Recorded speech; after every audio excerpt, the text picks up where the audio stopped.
அன்புமணி அவர்கள கட்சியில இருந்து நீக்கிட்டாரு அப்படின்னு சொன்னா, அவர் அந்த கட்சியினுடைய நிறுவனர். இன்னைக்கு அன்புமணி அவர்கள கட்சியை விட்டு நீக்கிறதுக்கு அதனுடைய நிறுவனரா அவருக்கு முழு உரிமையும், அதிகாரமும் உண்டு. பையனெல்லாம் கொண்டு வரமாட்டேன்னு ஏற்கனவே சொன்னவங்க தான் எல்லாருமே. ஆமா. அதுக்கப்புறம் மாத்திக்கிட்டவங்க தான். தமிழர்கள் இன்னைக்கு தெளிவாக இருக்கிறாங்க. அதனாலதான் இந்த திமுகவும் அதிமுகவும் விலை போன நேரத்துல தலைவர் தளபதி அவர்கள் மக்களுக்கான ஒரு மிகப்பெரிய ஒரு மாற்று பிம்பமா நிக்கிறாரு. பி டீமா ஏ டீமா காட்டுற 2026ல மொத்த பேருனுடைய கோவணத்தையும் அவுத்து ஓட விடுவேன்னு சொல்லியிருக்காரு. உங்களுக்கு தேவைன்றதுக்காக நாங்க நல்லவர்கள்னு போர்டு மாட்டிக்கிட்டு எங்களுக்கு 18 வயசுக்கு மேலே ஆயிடுச்சுன்னு ஆதார் கார்டை கழுத்துல மாட்டிக்கிட்டு இங்க யாரும் அலைய முடியாது. வணக்கம் சார். வாழ்த்துக்கள். தொடர்ந்து ஒரு விஷயம் பேசப்படுது சார். இப்போ அன்புமணி அவர்களை ராமதாஸ் அவர்கள் கட்சியிலே இல்ல, கட்சியை விட்டு விலக்கிட்டேன் அப்படிங்கிற ஒரு நியூஸ் எல்லா இடத்துலயும் பரபரப்பா போயிட்டு இருக்கு. இன்னொரு நியூஸ் என்னன்னா, அன்புமணி அவர்கள் விஜயோட போய் சேர்வார், டிவிகேல இணையறதுக்கு நிறைய வாய்ப்புகள் இருக்கு அப்படின்னு சொல்லி பேச்சு வெளியே வந்துட்டு இருக்கு. இந்த நியூஸ் தான் பெரிய அளவுல எல்லா இடத்துலயும் பேசப்படுது. உங்களது கருத்து? அன்புமணி அவர்களை கட்சியில இருந்து நீக்கிட்டாரு அப்படின்னு சொன்னா, அவருக்கு அவர் அந்த கட்சியினுடைய நிறுவனர். முதல்ல அதை புரிஞ்சுக்கணும். கண்டிப்பா. கிட்டத்தட்ட ஒரு ஓனர் மாதிரி.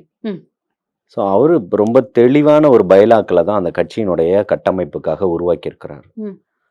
அவர் இன்னைக்கு வரக்கூடிய காலகட்டத்தில் இல்லாம மிகப்பெரிய ஒரு அவருடைய சமுதாயம் சார்ந்த ஒரு போராட்டங்களை முன்னெடுத்து கொண்டு இன்னைக்கு அதன் பக்கத்துல இருக்கக்கூடியவரா இருக்கிறாரு. இப்போ குடும்பத்துக்காக உறவுகளுக்கு நடுவுல விழுந்த ஒரு விரிசல் அவர்களுடைய சமுதாயத்தினுடைய எழுச்சிக்காகவும் புரட்சிக்காகவும் மிகப்பெரிய ஒரு மாற்றத்திற்காகவும் ஒரு மாற்றா ஒரு பிம்பமா நின்ன ஐயா என்று எல்லாராலும் அழைக்கப்படக்கூடிய டாக்டர் ராமதாஸ் அவர்கள் இன்னைக்கு அன்புமணி அவர்களை கட்சியை விட்டு நீக்கிறதுக்கு அதனுடைய நிறுவனரா அவருக்கு முழு உரிமையும், அதிகாரமும் உண்டு. பையனா இருந்தாலும் நீக்கிடலாம். அது பையனெல்லாம் கொண்டு வரமாட்டேன்னு ஏற்கனவே சொன்னவங்க தான் எல்லாருமே. ஆமா. அதுக்கப்புறம் மாத்திக்கிட்டவங்க தான். புரியுதுங்களா? எல்லாருமே சொன்னவங்க தான். ஸ்டாலின் சொன்னாரு, கலைஞர் சொன்னாரு. புரியுதுங்களா? இவர் உதயநிதியும் சொல்லுவாரு என் பையனை கொண்டு வர மாட்டேன்னு. அதெல்லாம் வைகோ சொன்னாரு, விஜயகாந்த் சொன்னாரு. யார் சொல்லல? எல்லாரும் சரத்குமார் சொன்னாரு இல்லையா? எல்லாரும் சொல்லக்கூடிய அத்தனை பேருக்கும் அதுல நிற்கக்கூடிய அளவுக்கு ஒரு திராணியே இல்லை.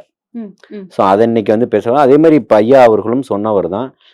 பிற்காலத்துல மருமகளுக்கு வரைக்கும் போஸ்டிங் போட்டு தான் எல்லாமே அந்த பசுமை தாயகம்ன்ற ஒரு டீம் மூலியமா அவர் மருத்துவ அமைச்சராக இருக்கும்போது, இந்தியாவினுடைய ஒன்றிய அமைச்சராக இருக்கும்போது, அப்போ அந்த பசுமை தீர்ப்பாயம் அந்த இதுக்காக புகையிலைக்கு எதிராக ஒரு மிகப்பெரிய ஒரு இதெல்லாம் பண்ணிக்கிட்டு இருந்தாங்க. ஒரு கட்டமைப்பாலாம் போய்கிட்டு இருந்தது. இப்போ அவருடைய கட்சிக்கு வரும். அவருடைய கட்சியில அவருக்கு முழு அதிகாரம் உண்டு அப்படின்றது தான் இது. அது சரியா தவறா அப்படின்னு பார்த்தா, உங்களை நம்பி இத்தனை லட்ச மக்கள் இருக்கிறாங்க. அவர்களுக்கான ஒரு ஏமாற்றத்தை தான் அது அளிக்கும். கடைகோடியில் நின்று போஸ்டர் ஓட்டினவனும், தெருவா பிரச்சாரம் பண்ணிக்கிட்டு போனவனும், பிட் நோட்டீஸ் கொடுத்தவனும், ராத்திரியும் பகலுமா தூக்கம் இல்லாம தேர்தலுக்காக உழைத்தவனும், உங்களுடைய வளர்ச்சிக்காக உழைத்தவனும் இன்னைக்கு எங்க நிக்கிறான்றதான் பார்க்கணும். அதை சார்ந்து 2 பேருமே இணக்கமான ஒரு அரசியல் பார்வையில சொல்லணும் அப்படின்னு சொன்னா, கருத்தியெல்லாம் 1000 விமர்சனங்கள் இருக்கணும். ஆனால் இந்த தந்தை மகன்ற ஒரு கட்டமைப்பு சண்டைகளை தாண்டி மக்களுக்காக 2 பேரும் ஒன்றிணையணும், ஓரணியில் நிற்கணும், ஒற்றை கருத்தாக செயல்படணும் அப்படின்றது தான். இப்படி ஒரு குழப்பம் நீ வேண்டவே வேண்டாம் கட்சிக்கு அப்படின்னு சொல்லி அப்பாதான் எடுக்கிறதுக்கு என்ன காரணமா இருக்கும்னு நினைக்கிறீங்க? பிஜேபி தான். வேற என்ன காரணம்? இது பிஜேபியோட வேலை தான் சொல்றீங்க? நிச்சயமா. அதாவது இன்னைக்கு அவர் செங்கோட்டையன் அவர்கள் வெளியில போய் ஒரு போர்க்குடி தூக்கி அவர் ஒரு பிரச்சனையை கொண்டு பேசினாலும், ஆமா, இருக்கக்கூடிய அதிமுகவுக்குள்ள ஒரு சலசலப்புகளை உண்டு பண்ணாலும், அன்னைக்கு சசிகலா அம்மையார் அவர்களுக்கு எதிராக ஒரு பிரச்சனைய ஊண்டுதலை இங்க கொண்டு வரத்துக்காக மிகப்பெரிய ஒரு போராட்டத்தை முயற்சித்த எடப்பாடியார் ஆக இருந்தாலும் சரி, அன்றைக்கு தர்ம யுத்தம் நடத்தின ஓபிஎஸ் ஆக இருந்தாலும் சரி, பிஜேபி இப்போ அவர்கள் ஊடுருவிகள் தான். அவர்களால நேரடியாலாம் இந்த மண்ணிலையும் மக்களையும் யாரையும் எதிர்கொள்ள முடியாது. உள்ளுக்குள்ளதான் ஊடுருவதான் நடக்கிற எல்லா பிரச்சனைக்கும் அவங்கதான் காரணம். அவங்க வந்து இந்த தென் தமிழகத்துல தன்னுடைய ஆட்சியே நிறுவ முடியாதுன்றதுல ரொம்ப தெளிவாக இருக்கிறாங்க. அவங்களால வர முடியாது. அப்ப இருக்கக்கூடிய கட்டமைப்புகளை உடைக்கணும். உடைக்கிறதுக்கான அது RSS அஜெண்டா அப்படிதான். இன்றைக்கு இல்ல 100 ஆண்டு கால அஜெண்டா அது. இல்ல தமிழர்கள் இன்னைக்கு தெளிவாக இருக்கிறாங்க. அதனாலதான் இந்த திமுகவும் அதிமுகவும் விலை போன நேரத்துல தலைவர் தளபதி அவர்கள் மக்களுக்கான ஒரு மிகப்பெரிய ஒரு மாற்று பிம்பமா வந்து நிக்கிறாரு. இதை யாரும் எதிர்பார்க்கல. இந்த பிஜேபி எதிர்பார்க்கல. வரும்போதே பிஜேபியும் ஊழல்வாதிகளையும் தான் எதிர்க்கிறாரு. அதனாலதான் திமுகவும் ஆளக்கூடியவர்களும் இங்க இருந்தவர்களும் இது பிஜேபியினுடைய பி டீம்ன்றது. பிஜேபி காரங்க சொல்றது திமுகவுடைய பி டீமா ஏ டீமா காட்டுற 2026 மொத்த பேருடைய கோவணத்தையும் அவுத்து ஓட விடுவேன்னு சொல்லியிருக்கிறார். இந்த கேள்வி நான் கேட்கலாமா என்னன்னு தெரியல. இது நான் கேட்கறதுனால நீங்க என்னை கோவிச்சுக்காதீங்க. சுற்றுப்பயணம் அப்படின்னு ஆரம்பிச்சதுக்கு அப்புறம் அது என்ன சனிக்கிழமை மட்டும் மக்களை சந்திப்பது, சனிக்கிழமை மட்டும்தான் அவர் அரசியல்வாதியா இருப்பாரா, மற்ற நாள்லாம் அவர் நடிகரா இருப்பாரா அப்படிங்கிற ஒரு பேச்சு நீங்களும் பார்த்திருப்பீங்க, எல்லாருமே பேசிட்டு இருக்காங்க. அதுக்கு நீங்க என்ன சார் பதில் சொல்றீங்க? இல்ல இதுக்கு நான் கோவிக்க வேண்டிய அவசியம்லாம் இல்ல. அவர் மாநாடு மேடையில ஒண்ணு பேசியிருக்கிறாரு. 2ஆம் கட்ட மாநாடு மேடையில நீங்க கவனிச்சிருப்பீங்கன்னு நினைக்கிறேன். ஒவ்வொரு குடும்பத்திலும் இருக்கக்கூடிய பிள்ளைகளுடைய தாய் மாமனா வந்து நிப்பேன்னு சொல்லியிருக்கிறேன். புரியுதுங்களா? நான் இருக்கக்கூடிய கட்சி அரசியல்வாதிகளுக்கு மாற்ற அண்ணனா வந்து நிக்கிறேன் தான் வந்து நிக்கிறாரு. ஒரு உங்களை எல்லாம் வந்து ஒரு அரசியல்வாதியா வந்து அவர் சந்திக்க வரல. தன்னுடைய வருகையினால அங்க இருக்கக்கூடிய மாவட்டத்துல இருக்கக்கூடிய பள்ளிகளும் கல்லூரிகளும் பாதிக்கப்படும்ன்றது தெரியும். அவர் தலைவர் தளபதி அவர்கள் வந்தா உள்ளூர் விடுமுறை நிச்சயமாக அளிக்கப்படும்ன்றது அவருக்கு தெரியும். அதாவது பள்ளி கல்லூரிகளுக்கு விடுமுறை அளிச்சிருவாங்க. கண்டிப்பா 100% அந்த பாதிப்புகள் இருக்கு. அதே போல தமிழக வெற்றி கழகத்துல இருக்கக்கூடிய அத்தனை பேருமே 70 ஆண்டுகள் வரலாறு பேசக்கூடிய திமுகவை போலவோ 55 ஆண்டுகள் வரலாறு பேசக்கூடிய அதிமுகவை போலவோ கட்சியில இருந்து சுரண்டி மக்களையும் மக்கள் பணத்தையும் தின்னு கொளுத்து மிகப்பெரிய அரசியல்வாதிகளா எல்லாமே பல்கலைக்கழகங்களும் டாஸ்மாக் பார்களும் அதுவும் ஹோட்டலும் மிகப்பெரிய திருமண மண்டபங்களும் பெரிய கான்ட்ராக்டும் பிரிட்ஜ் கட்டுறதும் ஏரி கட்டுறதும் குளம் கட்டுறதும் இப்படி எல்லாம் எடுத்து மிகப்பெரிய செல்வந்தனா யாரும் இல்லை. ஆட்டோ ஓட்டக்கூடியவனும் தினந்தோறும் கூலி வேலைக்கு செல்லக்கூடியவனும் சாதாரணமா ஒரு மாச சம்பளம் வாங்கக்கூடியவனும் எளிமையானவர்கள் தான் இந்த கட்சியில இருக்கிறாங்க. பஞ்சாயத்தை உங்களை போன்ற முதலாளித்துவத்தை எதிர்க்கிறவும் நீங்க கம்யூனிஸ்ட் சித்தாந்தத்தை பேசிக்கிட்டு உங்க பேர்ல ஸ்டாலின்னு வச்சுக்கிட்டு நீங்க கம்யூனிசவாதின்னு சொன்னா கூட நீங்க எப்படி தொழிலாளர்களுக்கு நலனுக்கு எதிராக நீங்க செயல்படுறீங்களோ அதே போல இருக்கக்கூடியவர்களுக்கு அத்தனை பேருக்கும் நீங்க தொடர்ச்சியா செயல்பட்டுக்கிட்டு இருக்கிறீங்க. இருக்கக்கூடியவர்களுக்கு ஆதரவா நான் வந்து நிக்கிறேன், உங்களுக்கும் எனக்கும் நிறைய வித்தியாசம் இருக்கு அப்படின்றத காட்டுறாரு. அதாவது இப்பவும் சொல்றோம், ஒரு மிகப்பெரிய திட்டமிடுதல் இருக்கு, தெளிவான பயணம் இருக்கு, அவர்கிட்ட கொள்கை இருக்கு, அவருடைய பயணத்துல உறுதியா இருக்கார். சூப்பர். அவருடைய கொள்கையும் பயணமும் எந்த விதத்திலையும் யாரும் மடைமாற்றம் செஞ்சிட முடியாது. நீங்க விமர்சனங்கள் பண்ணலாம், எங்க கிட்ட லட்ச குற்றச்சாட்டுகள் இருக்கு, பதில் சொல்றதுக்கு உங்கள்ட்ட பதில் இருக்குன்றதுதான் இங்க பிரச்சனை. விமர்சனங்கள் யாரும் யாரை வேண்டுமானாலும் பண்ணலாம். அங்க பெரியசாமி வீட்டுல ரைடு நடக்குது, முதல்வர் டெல்லி பயணம் பண்றாரு. ஏன் போனீங்க? நாட்டுக்காக போனீங்களா? இத்தனை ஆண்டுகள் நிதி ஆயோக் கூட்டத்திலே நீங்க கலந்துக்கிறதுக்கு உங்களால முடியல, இந்த முறைதான் போய் கலந்துக்கிட்டு இன்னைக்கு செங்கோட்டையன் அவர்கள் உலக தலைவர்களிலே மிகப்பெரிய மதிப்புக்கும் போற்றுதலுக்கும் உரிய தலைவர்னு அவர் ஒரு கடிதம் எழுதியிருக்கிறாரு மோடி அவர்களை வர்ணித்து. அதே போல நேரடியா பேசினவர் நம்ம முதல்வர் ஸ்டாலின் அவர்கள். மறுக்க முடியுமா யாராச்சும்? அப்போ நீங்க 2 பேருமே அப்படிதான், இவர்கள் நேரடி கூட்டாளிகளாக இருக்காங்க, இவர்கள் மறைமுக கூட்டாளிகளாக இருக்காங்க. புரியுதுங்களா?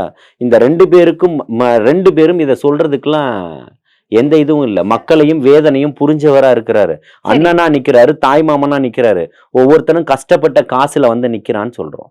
அவனுடைய வேலையெல்லாம் கெட்டிடக்கூடாதுன்னு சொல்றாங்க. மக்கள் நீங்க வரும்போது மிகப்பெரிய ஒரு கூட்டம், நீங்க ஏன் பர்மிஷன் தருவாங்க? கூட்டம் வருது, கூட்டம் வராம கூட்டத்துக்கு தானே பேசுறதுக்காகவே வராரு, கூட்டம் வராம தனியா பேசுறதுக்காக வராரு. நீங்க ஜெர்மன் போயிட்டு வராராம், எவ்வளவு 15,000 கோடியை ஈர்த்துட்டு வராராம். இருக்கக்கூடிய எல்லா கம்பெனியும் அவனுடைய கம்பெனியும் குறிப்பிட்ட ஆண்டுக்கு ஒரு முறை நம்ம எப்படி ஒரு பண்டிகை நாட்கள் வந்து ஒரு போனஸ் கொடுக்குறாங்களோ அதே மாதிரி இத்தனை சதவீதம் நமக்கு லாபம்ன்ற ஒரு விஷயம் வந்துருச்சுன்னா கம்பெனியை எக்ஸ்பேண்ட் பண்ணுவாங்க. இது எல்லா தொழில் சார்ந்த நிறுவனங்களும் நடத்தக்கூடியது.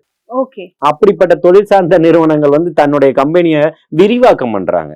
அந்த விரிவாக்கம் பண்றதுக்காக ஒதுக்கிய நிதிகள் எல்லாம் இவர் புதுசா போய் நான் வாங்கிட்டு வந்துட்டேன் அப்படின்னு ஒரு பிரச்சாரங்கள். புரியுங்களா? பொய்யும் புரட்டும் மட்டுமே சொல்லக்கூடியதான் திமுகவினுடைய தலையங்கமா இருக்குது. அப்போ இன்னைக்கு வர வழி நெடுக எல்லாரும் கொடி பிடிச்சி இது அப்படியே போய் ஒலிம்பிக்ல ஓடி தங்கப்பதக்கம் வாங்கிட்டு வந்துட்டாரு. இருக்கக்கூடிய இந்தியாவுடைய ஒட்டுமொத்த கடனையும் அடைச்சிட்டு வந்துட்டாரு. இருக்கக்கூடிய சமூக மாற்றத்தை தூக்கி நிறுத்தக்கூடிய ஒரு சமூக நீதியினுடைய தலைவரா காட்சி கொள்றாரு. அதனால வழி நெடுக வந்து இருக்கக்கூடிய ஒரு அத்தனை பேர் காசை கொடுத்து ரோடு வழி நெடுக கொடி பிடிக்க வச்சு இதெல்லாம் மக்களுக்கு இடையூறு இல்லையா? 30 இடங்களை குறிப்பிடுறீங்க. 30 இடத்தையும் தரத்துக்கு உங்களுக்கு இவ்வளவு ஏன் பயம்னு கேக்குறேன். அப்படிப்பட்ட பதட்டம் எதுக்கு உங்களுக்கு? எதுக்குதான் பதட்டம் சொல்லுங்க. தலைவர் தளபதி தான், மக்களுடைய எழுச்சி தான், புரட்சி தான், மாற்றம் வேணும்னு முடிவு பண்ணிட்டான். உளவுத்துறை ரிப்போர்ட் கொடுத்துருச்சு. நீங்க என்ன தலைகீழ தண்ணி குடிச்சாலும் ஜெயிக்க போறது அவர் தான். கட்டமைப்புகளை நீங்க ட்ரோல் பண்ணி தான் பண்ண முடியும். அதுக்காக தான் இன்னைக்கு ஆதரவா பேசின சீமான் அவர்களும் இன்னைக்கு அதே அவர்கள் பக்கமா போய் நின்னுகிட்டு பொட்டியை வாங்கிட்டு என்னென்ன கத்தணுமோ அவர் கத்திக்கிட்டு இருக்கிறாரு. அண்ணன் திருமா அவர்கள் பேசுவது ஏதாவது ஒரு இடத்துல ஒத்து நியாயமா இருக்கா சொல்லுங்க? திமுகவை மேடையிலேயே வச்சுக்கிட்டு மதுவை ஒழிப்பேன்றாரு. அது ஏற்றுக்கொள்ளக்கூடிய விஷயமா? தொழிலாளர்களுடைய முன்னாடி போய் நின்றுட்டு உங்களுக்கு மாநகராட்சி ஊழியர்களாக நீங்க எல்லாம் பணி நியமனம் செய்யணும்ன்றாரு. மறுநாள் ஒரு விழால வந்து பேசுறாரு. அது குலத்தை ஏன் ரெட்ட வேடம் பேசுறது? ஒரு தலைவன் ஒரே மாதிரி பேசுங்க, புரியுதுங்களா? ஒரே மாதிரி பேசுங்க. அப்போ திமுகவுடைய ஆட்களாக பேசக்கூடாது.